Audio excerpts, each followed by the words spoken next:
Let us go then, you and I, when the evening is spread out against the sky like a patient etherized upon a table.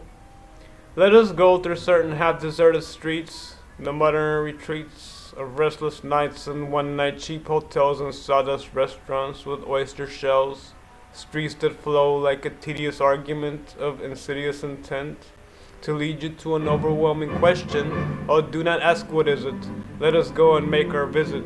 In the room the women come and go, talking of Michelangelo.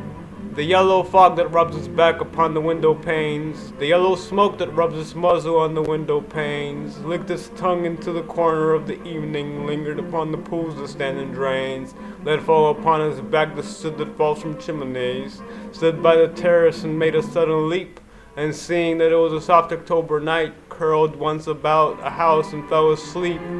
And indeed there will be time for yellow smoke that slides along the street, rubbing his back upon the window panes. There will be time. There will be time to prepare to meet the faces that you meet. There will be time to murder and create, and time for all the works and days of hands that lift and drop a question on your plate. Time for you, and time for me, and time yet for 100 indecisions and 100 visions and revisions before the taking of the tea.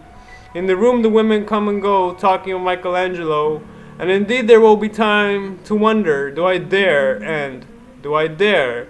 Time to turn back and descend the stair with a bald spot in the middle of my hair. They will say, how his hair is growing thin.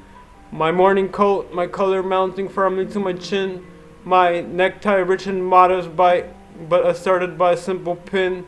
They will say, but how his arms and legs are thin. Do I dare disturb the universe? In a minute there is time for decisions and revisions which a minute will reverse. For I have known them all already, known them all, have known the evenings, mornings, afternoons. I have measured out my life with coffee spoons. I know the voices dying with a dying fall beneath the music from a farther room. So how should I presume? And I have known the eyes already, known them all, the eyes that fix you in a formulated phrase, and when I'm formulated, sprawling on a pin, then I'm pinned and wriggling on the wall, then how should I begin to spit out the butt ends of my days and ways, and how should I presume? And I have known the arms already, known them all, arms that are braceleted and white and bare, but in the lamplight down with brown hair. Is it perfume from your dress that makes me so digress? Arms that lie along the table, or wrap about a shawl, and should I then presume? And how should I begin? Shall I say, I've got to dust through narrow streets and watch the smoke that rises from the pipes of lonely men in shirt sleeves leaning out of windows? I should have been a pair of ragged claws scuttling across the floors of silent seas. And the afternoon, the evening sleeps so peacefully, smoothed by long fingers, asleep, tired, or malingers, stretched on the floor here besides you and me. Should I, after crackers, cakes and ices, have the strength to force the moment to its crisis? But though I have wept and fasted, wept and prayed, though I have seen my head grown slightly bald, brought in upon a platter, I am no prophet, and there is no great matter. I have seen the moment of my greatness flicker, and I have seen the eternal footman hold my coat and snicker, and in short I was afraid. And it would have been worth it after all? After cups and marmalade, the tea, among the porcelain, among some talk of you and me, would it have been worthwhile to have bitten off the matter with a smile, to have squeezed the universe into a ball, to roll it towards some overwhelming question, to say, I am Lazarus, come from the dead, come back to tell you all, I shall tell you all.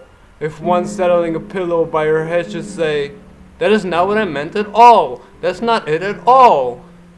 And it would have been worthwhile, worth it after all? Would it have been worthwhile after sunsets and dooryards and sprinkled streets, after novels, after teacups, after skirts that trail along the floor, and this, and so much more? Is it impossible to say just what I mean? But as if a magic lantern threw the nerves and patterns on the screen, would it have been worthwhile if one settling a pillow, throwing off a shawl and turning towards the window should say, that is not it at all, that is not what I meant at all. No, I am not Prince Hamlet, nor was I meant to be. I'm an attendant, lord, one that will do to slow a progress, start a scene or two, advise the prince, no doubt an easy tool, differential, glad to be of use, politic, conscious and meticulous, full of high sentence but a bit obtuse, and at times indeed ridiculous, almost at times the fool. I grow old. I grow old. I shall wear the bottoms of my trousers rolled. Shall I part my hair behind? Do I dare eat a peach? I shall wear white flannel trousers and walk upon a beach. I've heard the mermaids singing each to each. I do not think that they will sing to me. I have seen them riding seaward on the waves, combing the white hair of the waves blown back, when the wind blows the water white and black. We have lingered on the chambers of the sea, by sea-girls wreathed in seaweed red and brown, till human voices wake us and we drown.